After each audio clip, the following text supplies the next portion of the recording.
ID card தமிழக வெற்றி கழகத்தினுடைய உறுப்பினர்கள் நான் எடுத்துட்டேன்.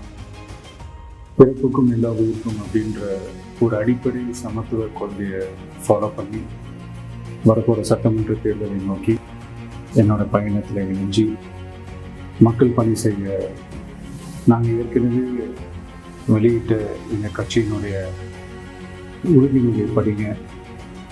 நீங்கள் எல்லாருக்கும் பிடிச்சிருந்ததுன்னா, நீங்கள் எல்லாரும் விருப்பப்பட்டீங்கன்னா ஜாயின் பண்ணுங்க ப்ளீஸ். இது ரொம்ப ஈஸி தான், easy to access. Thank you, bye.